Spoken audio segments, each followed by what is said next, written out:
Hello बच्चों, जो आज हमारी वर्कशीट आई है साइंस की वर्कशीट नंबर 41, वो है बल और गति के नियम, गति के तीसरे नियम के ऊपर, मतलब थर्ड लॉ ऑफ मोशन के ऊपर। मैं आपको फर्स्ट और सेकंड लॉ दोनों करवा चुकी हूँ।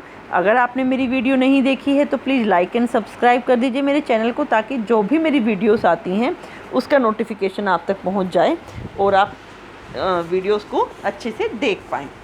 चलिए अब स्टार्ट करते हैं। तो जिज्ञासा जो दीदी है उससे पूछता है ज्ञान कि आपने तो बताया कि बल हमेशा जोड़े में होता है, मतलब जितना आपका हम आगे की तरफ बल लगा रहे हैं क्या उतना ही बल पीछे की तरफ भी लगता है, मतलब विपरीत दिशा में होता है।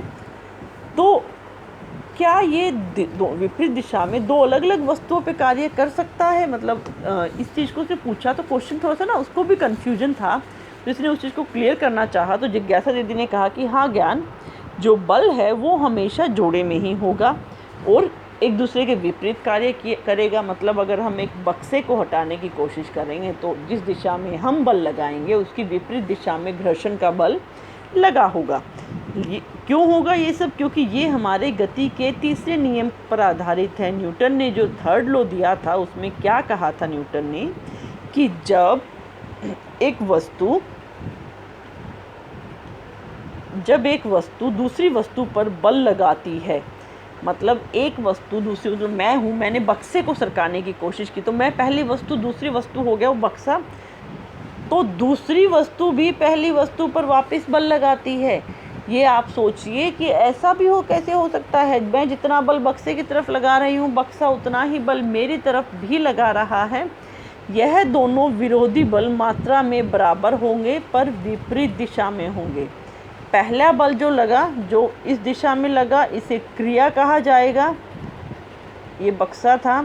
दूसरा बल यहाँ से लगा हुआ है, ये प्रतिक्रिया है।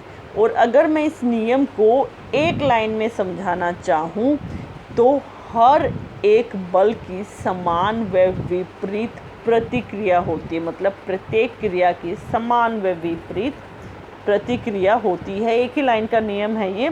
इसका मतलब कई बार आपने देखा होगा जब हम फुटबॉल से किक करते हैं पैर पे हमें क्यों चोट लगती है? हमने बल लगाया है ना, चोट तो फुटबॉल को लगना चाहिए, दूर चली जाती है, लेकिन फुटबॉल भी तो हमारे पैर पर प्रतिक्रिया करती है जिसके कारण हमें थकावट या पैर में दर्द या पैर में खिंचावट महसूस होती है। तो वो क्यों होता है? क्योंकि जितना बल हमने फुटबॉल को किक करने में लगाया उतना ही बल फुटबॉल ने हमारी तरफ वापस लगाया, लेकिन उसका आकार छोटा था तो थोड़ा सा उसकी बल का जो वैल्यू थी वो कम हो गई, उतना दूर हम नहीं गए। चलिए, हमने न्यूटन का गति का नियम देख लिया कि प्रत्येक क्रिया की समान व विपरीत प्रतिक्रिया होती है और यह दो विभिन्न वस्तुओं पर कार्य करते हैं। दोनों अलग अलग हैं, फुटबॉल भी अलग है और आप भी अलग हैं, तो दो अलग अलग वस्तुओं पर ये कार्य कर रही है।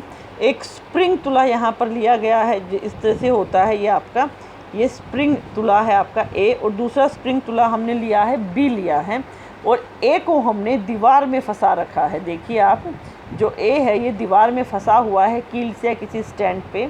इन्हें धरती के समानांतर रखते हुए हम स्प्रिंग ए और बी को जोड़ दिया, बी को खींचेंगे और हम क्या पाते हैं कि दोनों में बल का माप बराबर है। मतलब बी को जितना हम बी ने ए को जितना बल दिया उतना ही बल ए ने बी पर भी लगाया है। वही चीज़ को हमें बहुत सारे उदाहरण से समझना है। बड़ा ही आसान सा और इंटरेस्टिंग सा नियम है और बहुत सारे क्वेश्चंस भी आते हैं। खेल में टकराने पर चोटिल होना, फुटबॉल से क्यों चोट लगती है हमें या बॉल से क्यों चोट लगती है? जितना बल हम उधर लगा रहे हैं बॉल को फेंकने में या बॉल को किक करने में, उतना ही बल बॉल हम पर भी लगा रही है। और कई बार क्या होता है, आपकी पोजीशन गलत होने से वो बल ज़्यादा हो जाता है और आपको चोट तक लग जाती है। क्योंकि जितना, मान लीजिए ये बॉल है, हमने यहाँ से इसको किक किया है तो उतना ही बॉल ने हमारी तरफ भी बल लगाया है। दूसरा देखिए, पथ पर चल पाना। पथ पर चल पाना बड़ी इंटरेस्टिंग सी रीजन होगा जब हम चलते हैं। मैं ये पैर बना रही हूँ, ये आपके जूते हैं, ठीक है। तो अब क्या होगा, जितना बल आप चल रहे हैं, ये ज़मीन है आपकी, ज़मीन पे जब हम चल रहे हैं तो हमारे जो पैर है वो इस पर बल लगा रहा है। नीचे की जो जूता है अगर आप देखेंगे तो ये क्या करता है, ज़मीन पर जोर डालता है पीछे की तरफ बल लगाने की। ठीक है, वो खींच रहा है ज़मीन को, ऐसा लग रहा है कि वो हम ज़मीन को पीछे की तरफ खींच रहे हैं। मैं इसको अलग से बल से लाइन से दिखा देती हूँ कि ये जूता है ज़मीन को पीछे की तरफ बल लगाता है। मैंने ऊपर उठाया है, लेकिन ऊपर ही समझाने के लिए उठाया है कि यहाँ से हम ज़मीन को पीछे की तरफ खींच रहे हैं और ज़मीन बदले में क्या है, हमें आगे की तरफ फेंक रही है। उतना ही बल जितना हम ज़मीन पर लगाते हैं, उतना ही बल ज़मीन हम पर भी लगाती है। मतलब जो प्रतिक्रिया, हर क्रिया की बराबर लेकिन विपरीत दिशा में प्रतिक्रिया होती है। बंदूक से गोली छोड़ने पर बंदूक का प्रतिक्षेपण जो होता है, अगर आप बड़ी वाली राइफ़ल से शूट करते हैं तो कंधे को बोला जाता है, इंस्ट्रक्शंस दी जाती है कि बंदूक को बहुत स्ट्रॉन्गली आपको होल्ड करना है, क्योंकि वो रिकॉइल करती है, मतलब पीछे की तरफ आती है, प्रतिक्षेपण करती है।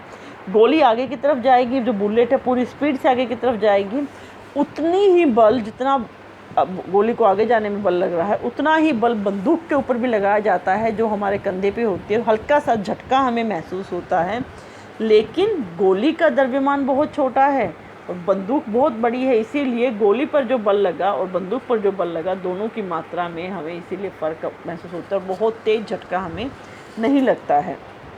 रॉकेट का ऊपर उठना, जो गर्म हवाएं हैं रॉकेट के अंदर, जब फ्यूल जलता है तो गर्म गैसेस निकलती हैं, वो गैसेस नीचे की तरफ निकलती पूरी स्पीड से, पूरे प्रेशर से। आपने देखा भी होगा, टीवी में आती हैं इस तरह की वीडियोस जिसमें रॉकेट या मिसाइल को लॉन्च किया जाता है तो नीचे की तरफ गैसेस निकलती हैं, वो नीचे की तरफ निकल रही हैं, उतना ही बल ऊपर की तरफ इन पर लग रहा है। और इसीलिए जिस स्पीड से गैसेस नीचे की तरफ निकलती हैं, उसकी प्रतिक्रिया क्या होती है, रॉकेट को ऊपर की तरफ हमारा भेजना।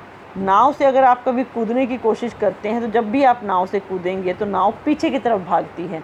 आपने जो आगे की तरफ बल लगाया, उतना ही बल पीछे की तरफ लग रहा है। नाव पे आपने बल लगाया तो उतना ही नाव ने आप पर भी बल लगाया है। तो जब आप आगे की तरफ बल लगाते हैं तो उतना ही समान लेकिन विपरीत दिशा में बल नाव पर लगता है, जिसके चलते नाव पीछे की तरफ जाती है।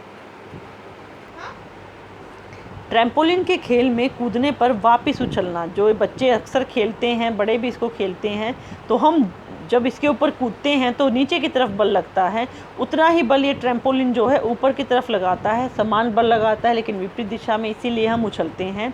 गेंद को दीवार पर मारने पर परावर्तित होना, जितनी ज़ोर से हमने गेंद को दीवार पर मारा, उतनी ही बल दीवार ने गेंद पर भी लगाया है, जिससे वो वापस हमारी तरफ आती है। इस तरह के बहुत सारे क्वेश्चन हैं जो आपके आते हैं और उनका एक ही जवाब है कि हर क्रिया की समान लेकिन विपरीत प्रतिक्रिया होती है। गति का तीसरा नियम लिखिए। चलिए क्वेश्चन सर्च कर लेते हैं। गति का तीसरा नियम यहाँ से आप लिख सकते हैं। यदि कागज हमारे द्वारा पेन पर लगाए गए बल का विरोध नहीं करता तो क्या हम कभी लिख पाते? आप सोचिए कि जो कागज़ है वो भी तो विरोध करता है। रफ़ कागज़, आप चिकने कागज़ पर कभी नहीं लिख पाते, क्योंकि वहाँ पर क्या है, घर्षण नहीं होता है। तो यहाँ पर जो कागज़ पेन है वो क्या करता है, हमारा जो कागज़ है उसके ऊपर जब पेन चलता है तो उसका विरोध करता है और उसी घर्षण के कारण हम उस पर लिख पाते हैं। एक सैनिक राइफ़ल से गोली दागने से पहले राइफ़ल को कंधे से क्यों सटा लेता है? मैंने बोला शोल्डर से लगा कर रखते हैं, बहुत ज़ोर से होल्ड रखते हैं, क्योंकि एक हल्का सा झटका पीछे कंधे की तरफ आता है जो राइफ़ल को कंट्रोल करने के लिए ज़रूरी होता है, थर्ड नियम के अनुसार। दैनिक जीवन में गति के 3 प्रयोग लिखिए। कोई भी 3 प्रयोग आप इनमें से लिख सकते हैं। गति के तीसरे नियम की मदद से हमारे चलने की प्रक्रिया को समझाइए। आप इस डायग्राम से समझा सकते हैं कि जितना बल हमारा जो ज़मीन की तरफ हम लगाते हैं पीछे की तरफ धकेलने में, उतना ही बल ज़मीन हमें आगे की तरफ धकेलने में लगाती है और इस तरह से हम चल पाते हैं। आई होप आपको मेरी वीडियो पसंद आई होगी। प्लीज़ मेरे चैनल को सब्सक्राइब करें, मेरी वीडियोज़ को लाइक करें। Thank you, bye bye.